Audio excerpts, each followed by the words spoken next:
Admiral Zexkar stood before the massive holographic display in the command center of the Hegemony Council station, his 6 eyes fixed on the glowing red markers that dotted the star map.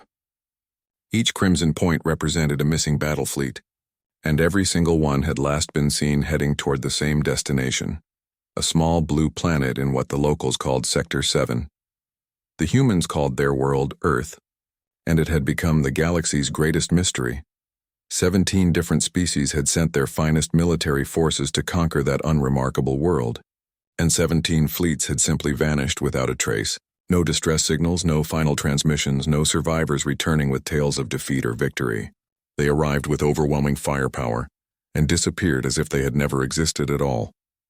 Captain Jake Morrison adjusted his headset and scanned the sensor readings from his position aboard the UES Defiance, humanity's newest defense cruiser. The ship hung in the darkness between Jupiter and Mars, part of Earth's outer perimeter defense network.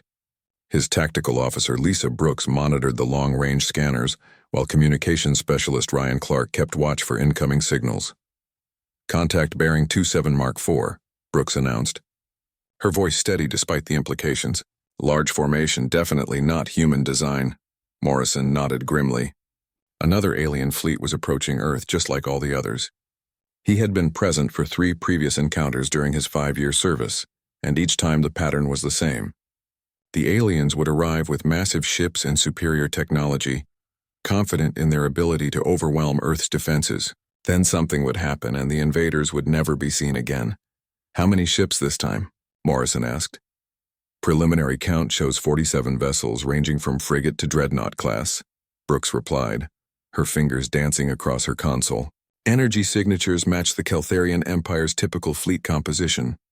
Light years away, Fleet Commander Grixtel of the Vorthak Empire paced the bridge of his flagship, studying intelligence reports that grew more disturbing with each page. 7 Vorthak armadas had been dispatched to claim the human homeworld over the past decade. 7 fleets had arrived at their destination and then simply ceased to exist. The first fleet, commanded by the legendary War Master Thexgol, had been equipped with planet-cracking weapons and 1,000 ships. The second fleet carried bioweapons capable of eliminating all life on a world within days. The third had brought reality-warping technology that could rewrite the laws of physics in a localized area. Each subsequent fleet had been larger and more advanced than the last. Yet the result was always the same: complete radio silence after reaching Earth's solar system. Grixtel's claws scraped against the metal railing as he considered the implications. The Vorthak Empire had never lost an entire fleet before, let alone 7. Their military doctrine had been perfected over thousands of years of conquest, and no species had ever managed to resist them completely. Yet somehow these humans had not only survived every assault, but had left no trace of what happened to their attackers. Dr. Elena Rodriguez sat in her laboratory at the Xenobiology Research Center in Geneva, surrounded by screens displaying intercepted alien communications.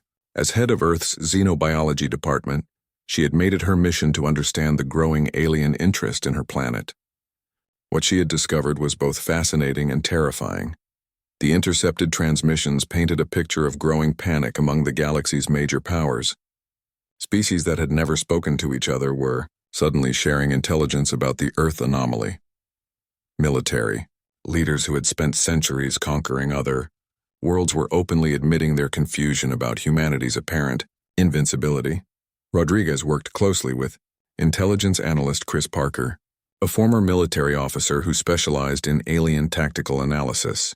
Together they had compiled a database of every known fleet that had approached Earth, cross-referencing the information with galactic communication intercepts and refugee testimonies from the few civilian aliens who had managed to escape their homeworlds before military disasters struck. "The pattern is consistent across all species," Parker explained during their latest briefing. "They arrive with overwhelming force, establish orbital positions around Earth, and then nothing. No battle reports, no casualty estimates, no requests for reinforcements. It's as if they simply stop existing the moment they engage with our defenses." Meanwhile, Commodore Alex Turner commanded the UES Horizon, an exploration vessel conducting long-range patrols beyond Earth's solar system. His mission was officially described as scientific research, but everyone aboard knew they were really gathering intelligence on alien movements and intentions.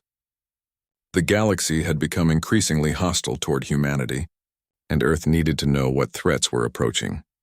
During a routine patrol near the Centauri system, Turner's crew detected a damaged alien vessel drifting powerless through space. The ship's design matched no known species in Earth's database, and its condition suggested it had survived some kind of catastrophic battle. Turner ordered his crew to investigate, hoping to learn more about the mysterious forces that seemed intent on destroying humanity. The alien survivor they rescued was barely alive, his species equivalent of blood leaking from multiple wounds. Through the ship's translation system, he managed to communicate a warning that chilled Turner to the bone. The alien spoke of a massive coalition forming in the galaxy's core, hundreds of species uniting for the first time in recorded history. Their single shared goal was solving what they called the human problem. On the far side of the galaxy, War Prime Kethmos of the Stellar Dominion was preparing for the most significant military conference in galactic history. Representatives from dozens of major civilizations had agreed to attend, setting aside millennia of mutual hostility to address the growing crisis. The Hegemony Council, the Vorthak Empire, the Crystal Collectives, the Netherian Republic, and countless other powers would gather to discuss a single topic: why every military force sent to Earth vanished without explanation. Kethmos reviewed the intelligence reports one final time before the conference began. The data was undeniable. 17 major military operations had been launched against the human homeworld. 17 fleets had disappeared completely. No wreckage had been found. No survivors had returned, and no intelligence had been gathered about human defensive capabilities. It was as if Earth existed in a void that consumed everything that approached it with hostile intent. The War Prime's own species had contributed 2 fleets to the mysterious disappearances. The first had been a standard conquest force designed to overwhelm primitive defenses. The second had been equipped with technology specifically designed to counter any possible human defensive systems that intelligence could imagine. Both fleets had simply vanished upon reaching their destination, leaving no trace of their fate. As Morrison and his crew prepared for yet another encounter with hostile aliens, none of them realized that their small blue world had become the subject of galaxy-wide terror and confusion. Earth's defenders had no idea that their planet was now known throughout civilized space as the Fleet Graveyard, a mysterious destination from which no military force had ever returned. Dr. Elena Rodriguez had been working for 18 hours straight when she made the discovery that would change everything. The intercepted alien communications she had been studying were not random chatter between military units or diplomatic messages between allied species. They were desperate attempts by various alien civilizations to understand what they had started calling the Earth anomaly. Rodriguez leaned back in her chair and rubbed her tired eyes as she read the translated message for the 3rd time. The transmission had originated from the Nexarian High Command and was addressed to military leaders across 14 different star systems. The message was simple but chilling.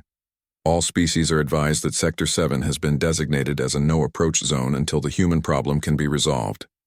Current casualty estimates for military operations in this region stand at 100%.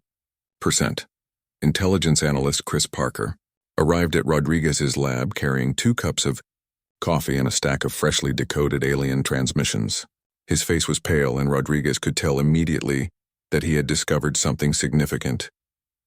Parker had spent 15 years analyzing alien military patterns before joining the xenobiology department, and very little surprised him anymore. "Elena, you need to see this," Parker said, setting down the coffee and spreading the decoded messages across her desk.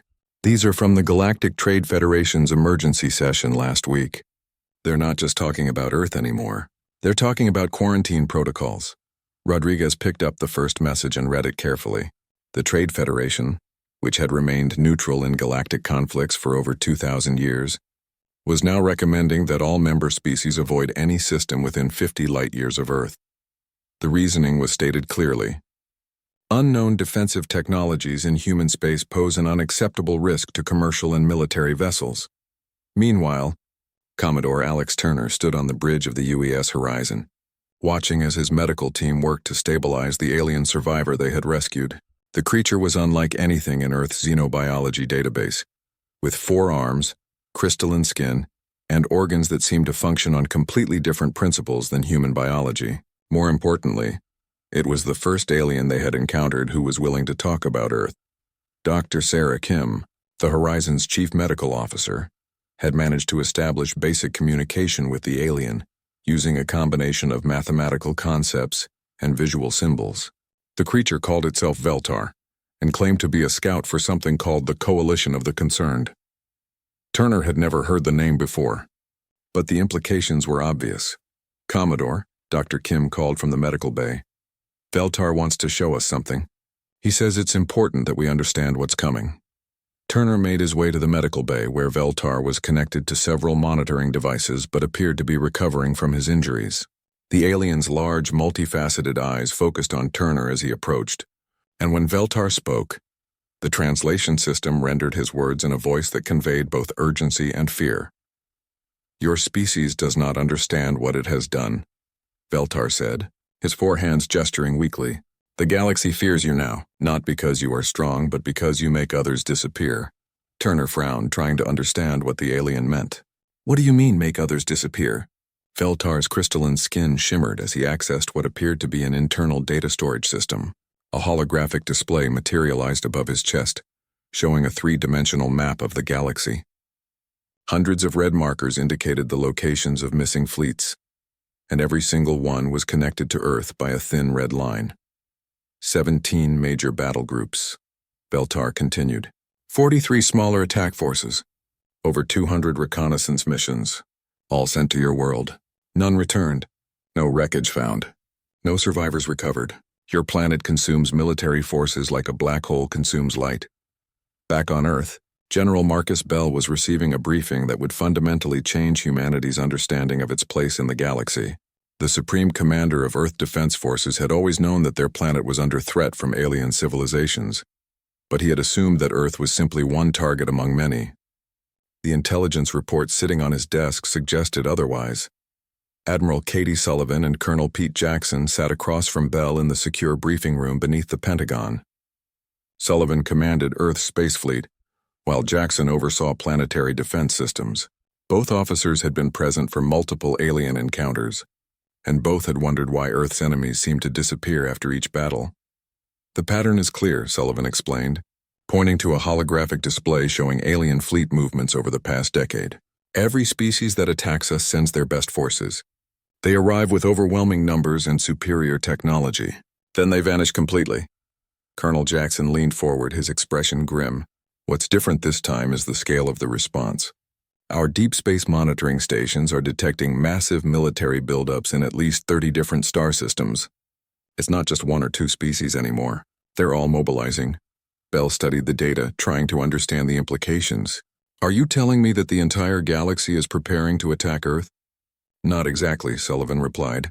"Based on the communication intercepts Dr. Rodriguez has been analyzing, they're preparing to solve what they see as an existential threat. From their perspective, Earth is some kind of superweapon that destroys anything that comes near it."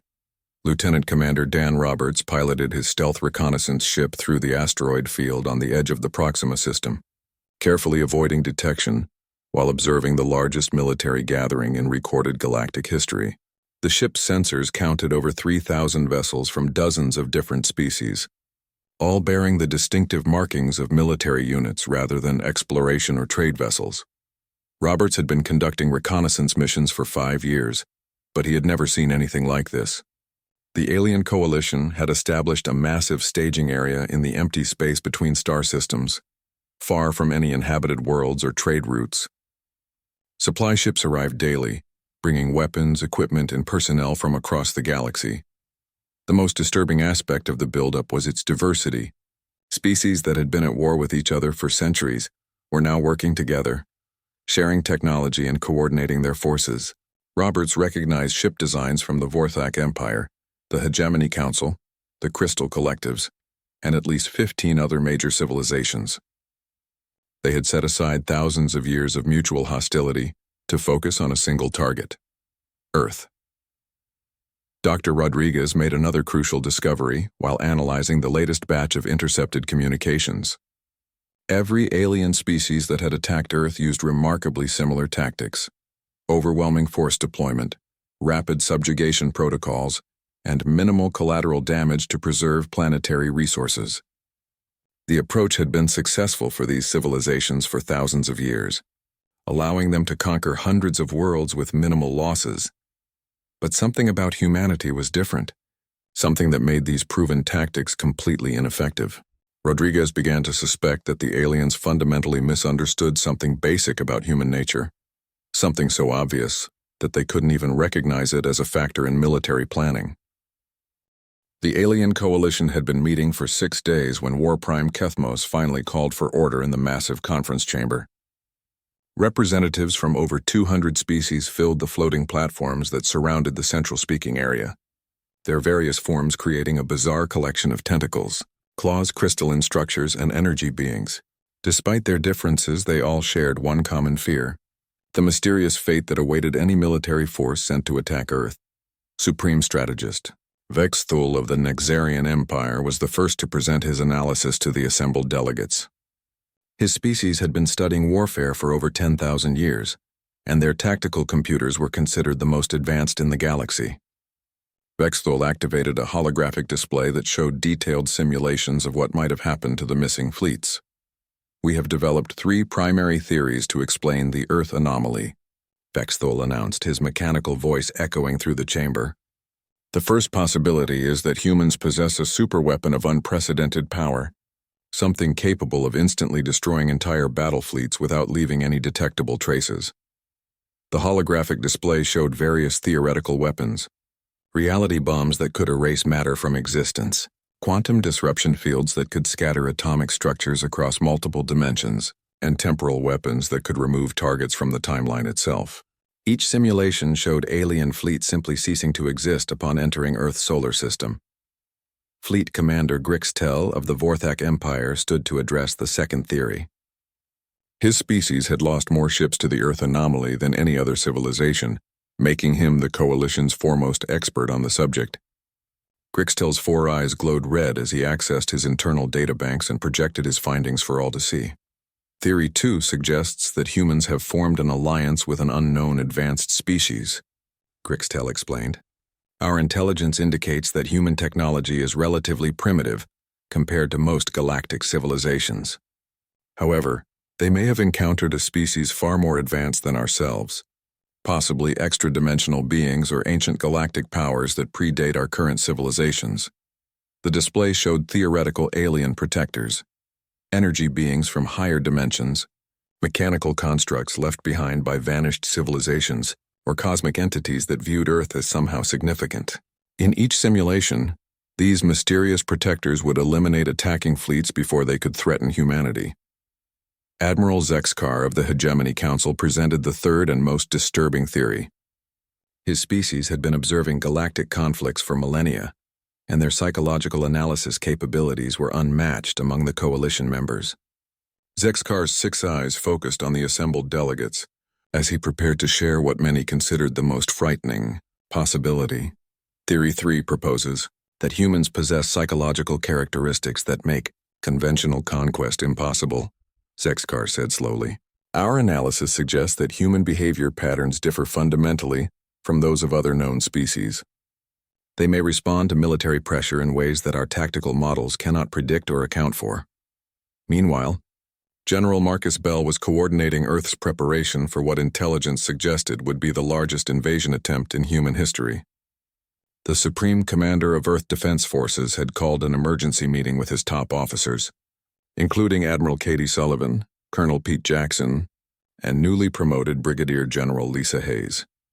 The secure briefing room beneath the Pentagon had been transformed into a war room, with holographic displays showing the positions of known alien forces and Earth's defensive capabilities. The numbers were not encouraging. Earth's combined military forces included roughly 500 combat vessels of various sizes, while alien intelligence suggested the Coalition was assembling over 3,000 ships. "We're outnumbered 6 to 1, Admiral Sullivan reported, her voice steady despite the grim statistics. "Our technological advantage is questionable at best. Most of these alien species have been spacefaring for thousands of years longer than we have." Colonel Jackson updated the group on planetary defense preparations. Ground-based weapon systems were being upgraded, Civilian populations were being moved to secure underground facilities, and military reserves were being activated worldwide. However, everyone in the room understood that if the alien coalition reached Earth's surface, the war would already be lost. General Bell studied the tactical projections, trying to find some advantage that Earth's forces could exploit. What about the previous encounters? We've faced alien attacks before and survived. What made the difference in those battles? Brigadier General Hayes, who had been present for several alien encounters as a junior officer, frowned as she considered the question. That's what's strange, sir. In most cases, we barely had time to engage the enemy before they simply disappeared.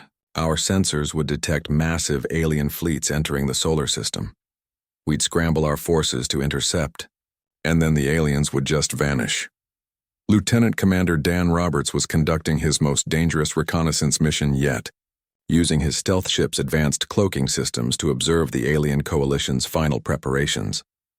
The staging area had grown to encompass an entire star system, with supply lines stretching across dozens of light years and command structures that coordinated the movements of millions of personnel. Roberts watched as the various alien species conducted joint training exercises, testing their ability to coordinate attacks despite their radically different technologies and tactical doctrines. The Vorthak Empire's plasma bombardment ships practiced formation flying with the hegemony's quantum torpedo vessels.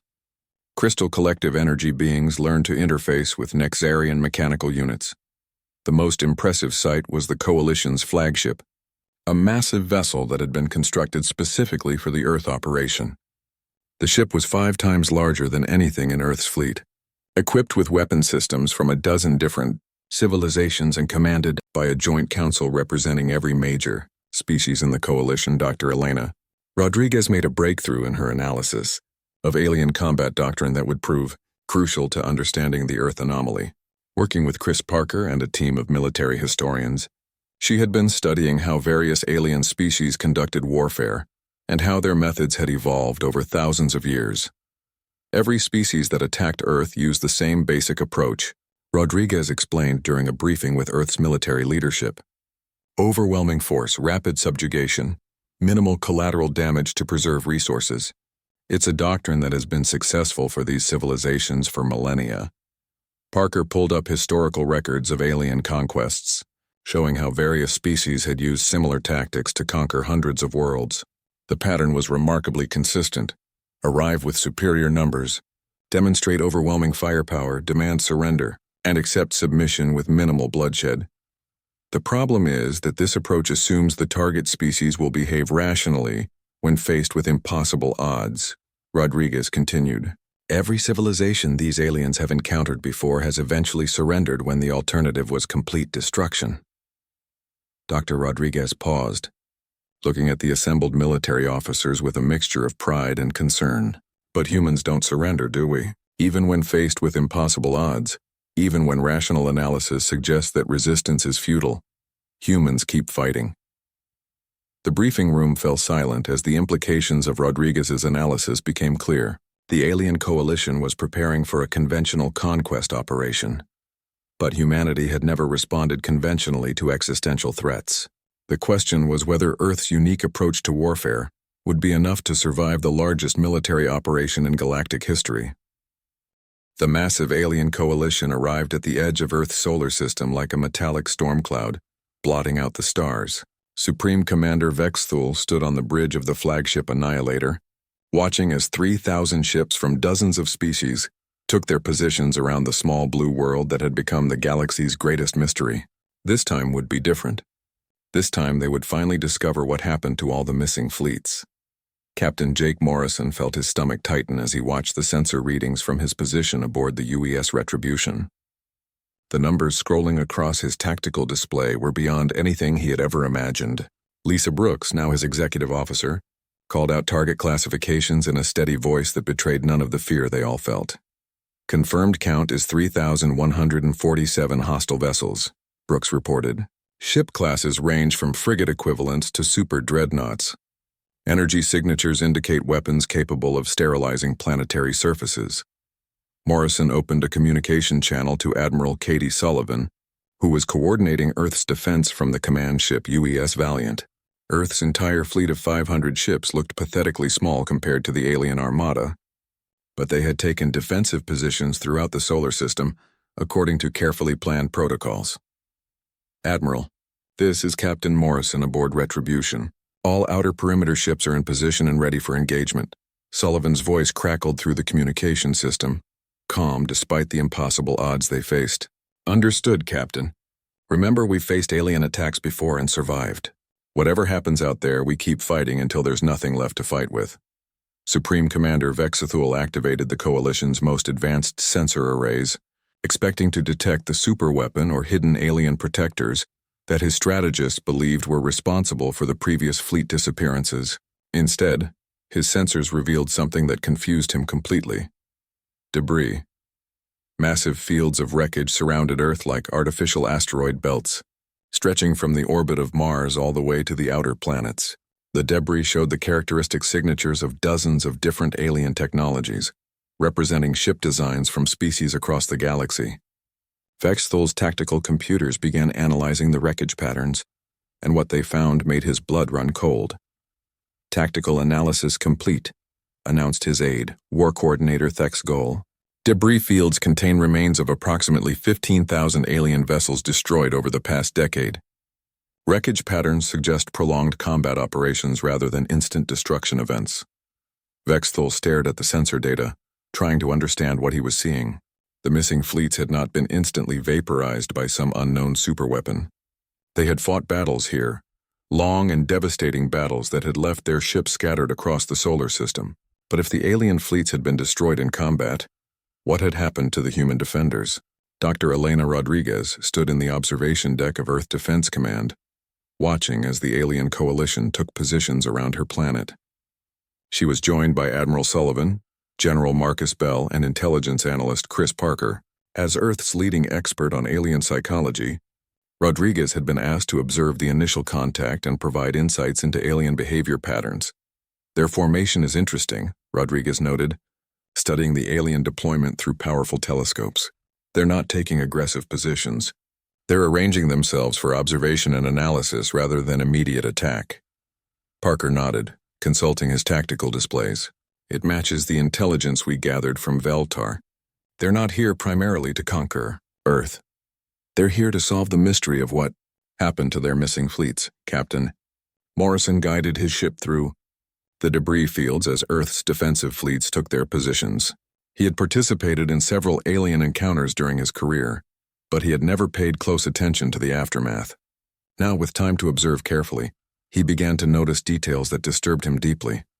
The wreckage around his ship was not random debris from destroyed vessels. It was the remains of entire battle fleets, scattered across millions of cubic kilometers of space. Morrison could identify ship designs from at least a dozen different species, all bearing the scorch marks and impact craters that indicated fierce combat.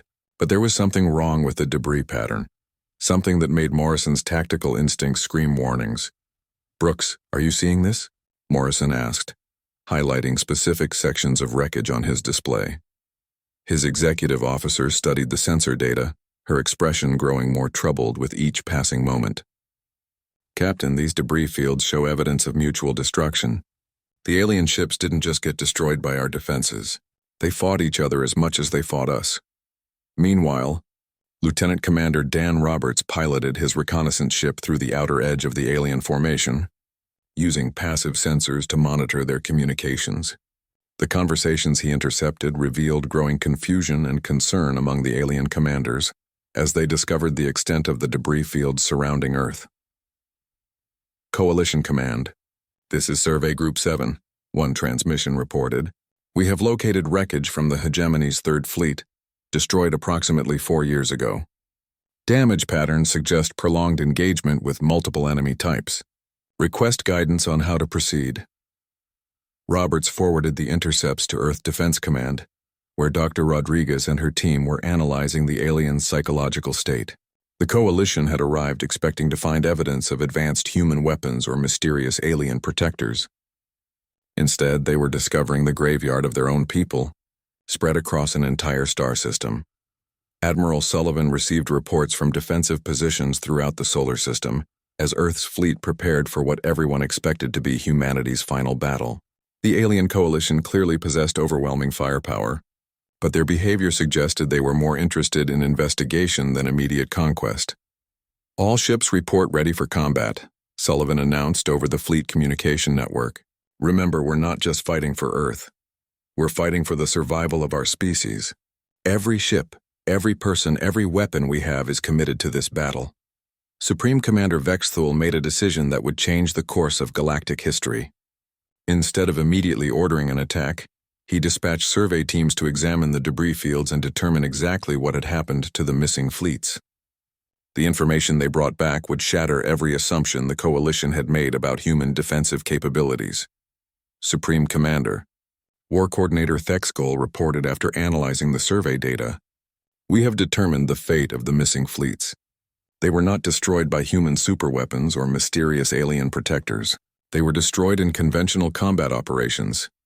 Vexthul studied the analysis reports, trying to understand how conventional combat could result in such complete destruction.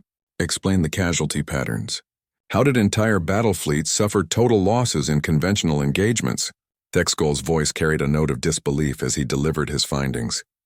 "Sir, the debris analysis indicates that every engagement followed the same pattern.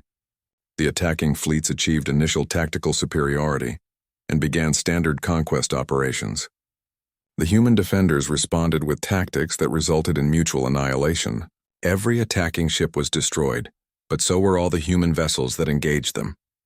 The Supreme Commander felt a chill run through his body as the implications became clear. The human fleets had not won their battles through superior technology or mysterious weapons. They had won by fighting with such ferocious determination that they destroyed everything, including themselves, rather than accept defeat. Dr. Rodriguez watched the alien survey teams examine the debris fields and realized that the coalition was finally discovering the truth about humanity's approach to warfare. Unlike every other species in the galaxy, humans did not fight to win territory or resources. When facing extinction, humans fought with an intensity that made survival itself secondary to ensuring their enemies could not claim victory. Supreme Commander Vexthul stood in silence for several minutes after receiving the final survey reports from the debris fields around Earth. The data was clear and undeniable, but it challenged everything the alien coalition thought they knew about warfare and conquest. The missing fleets had not been defeated by superior technology or mysterious weapons. They had been destroyed by an enemy that chose mutual annihilation over surrender. War Coordinator Thexgol projected the battle analysis for the command staff to review. The holographic displays showed reconstruction of 17 different engagements between alien fleets and human defenders. In every case, the pattern was identical. The aliens would arrive with overwhelming force and begin standard conquest procedures. The humans would respond with tactics that made no logical sense from a military perspective. "The humans do not fight to win," Thexgol explained, his voice filled with a mixture of confusion and respect. "They fight to ensure that their enemies cannot win either. When faced with certain defeat, they transform every engagement into a mutual destruction scenario." The reconstruction showed human ships ramming alien vessels at maximum velocity, human crews detonating their own reactors to destroy nearby enemies, and entire human fleets coordinating suicide attacks that eliminated both forces completely. It was warfare unlike anything the galaxy had ever seen, driven by emotions and determination rather than tactical logic. Fleet Commander Grixtel of the Vorthak Empire studied the data with growing unease.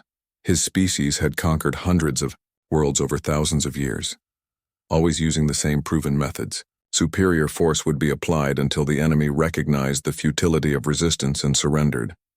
Casualties were minimized, resources were preserved, and civilizations were absorbed into the empire with minimal disruption.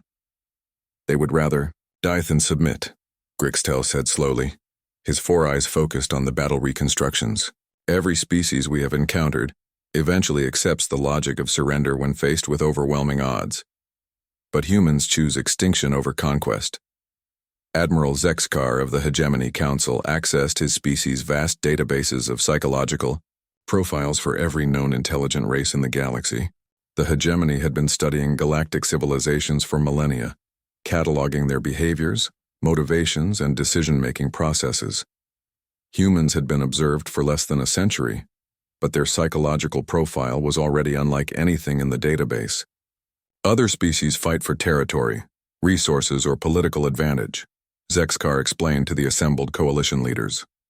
When those objectives become impossible to achieve, rational beings accept defeat and seek to minimize losses. Humans appear to fight for abstract concepts that they value more than their own survival. Meanwhile, Admiral Katie Sullivan was receiving similar reports from Earth's analysis teams as they studied the alien coalition's behavior. The massive fleet had made no aggressive moves since discovering the debris fields. Instead, they seemed to be conducting an extensive investigation of every piece of wreckage in the solar system. Captain Jake Morrison brought his ship closer to the alien formation, carefully monitoring their communications and activities.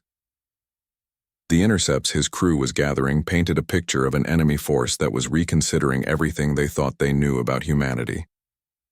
"They're scared," Lisa Brooks observed, studying the alien communication patterns.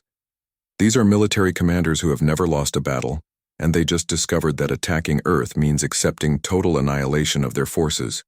Dr. Elena Rodriguez was working with Ambassador Claire Mitchell to prepare for what everyone hoped would be first contact, rather than final battle. The alien coalition's behavior suggested they were more interested in understanding humanity than destroying it, which created an opportunity for peaceful resolution that no one had expected. "We need to help them understand that we're not aggressive," Rodriguez explained during the emergency diplomatic briefing. "Humans only fight with such intensity when we believe our survival is threatened. If we can demonstrate that coexistence is possible, we might avoid this conflict entirely." Supreme Commander Vexthal made a decision that would reshape galactic politics forever. Instead of ordering the attack that every alien civilization expected, he opened a communication channel to Earth. The message he transmitted was simple, but historic: the first official contact between humanity and the galactic community. "Human defenders of Earth, this is Supreme Commander Vexthal of the Galactic Coalition. We request permission to establish diplomatic contact with your leadership. We have questions about your species that we believe can only be answered through peaceful dialogue." The message reached Earth Defense Command within seconds, causing a flurry of activity as military and civilian leaders tried to process the implications. General Marcus Bell, Admiral Sullivan, and Ambassador Mitchell gathered in the Secure Communications Center to formulate humanity's response. "They want to talk instead of fight," Sullivan said, studying the alien transmission. "This is the first time any alien force has attempted diplomatic contact rather than demanding our surrender." Ambassador Mitchell took the lead in crafting Earth's response, working with Dr. Rodriguez to ensure that humanity's message would be understood correctly by the alien coalition. The response they transmitted would establish the foundation for all future human-alien relations. "Supreme Commander Vexthal, this is Ambassador Claire Mitchell speaking for Earth and humanity. We welcome peaceful contact with your coalition. We have always preferred diplomacy to warfare, but we will defend our world and our freedom with everything we have if threatened." The exchange of messages continued for several hours as both sides worked to establish basic communication protocols and build understanding.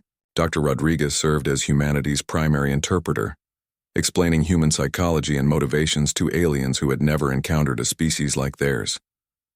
"Humans do not seek conquest or expansion," Rodriguez explained during one of the diplomatic exchanges. "We fight only when we believe our survival or freedom is at stake. When forced to fight, we prefer mutual destruction to submission because we value our independence more than our lives." War Prime Kethmos of the Stellar Dominion was among the first alien leaders to understand the implications of Rodriguez's explanation. His species had encountered thousands of different civilizations, but none had ever chosen extinction over conquest.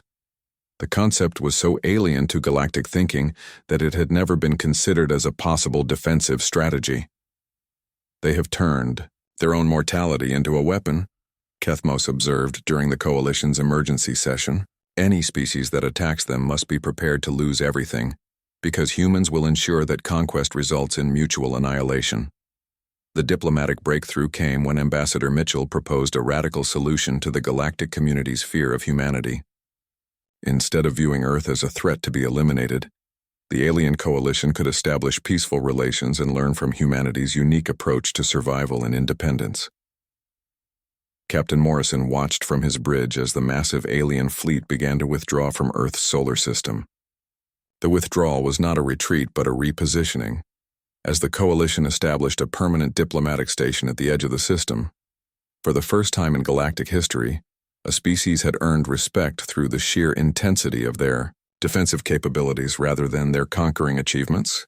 Colonel Pete Jackson oversaw the establishment of humanity's first interstellar diplomatic facility, working with alien engineers to create a space station that could accommodate dozens of different species while maintaining Earth's security requirements. The station would serve as a bridge between humanity and the galaxy, allowing for peaceful exchange while ensuring that Earth remained protected. Lieutenant Commander Dan Roberts received new orders that reflected humanity's changing role in the galaxy. Instead of conducting reconnaissance on hostile alien forces, he would now escort diplomatic missions and exploration vessels as Earth began to establish its place in the galactic community. Dr. Rodriguez found herself appointed as Earth's first xenopsychologist, responsible for helping other species understand human nature, while learning about the psychological patterns of galactic civilizations. Her work would become the foundation for peaceful coexistence between humanity and hundreds of alien species. The Alien Coalition's final report to the galactic community established Earth as the first world to achieve independence through defensive determination rather than offensive conquest. The report concluded that humans were not aggressive, but they were absolutely impossible to conquer because they preferred mutual annihilation to submission. Supreme Commander Vex Thul's final transmission to Earth carried a message that would be remembered throughout galactic history. Humanity has taught the galaxy a new definition of strength. You have shown us that true power comes not from the ability to conquer others, but from the determination to remain unconquered yourselves. Earth had entered galactic civilization not as another conquered world, but as the species that taught the galaxy to respect the unbreakable will of those who value freedom above life itself.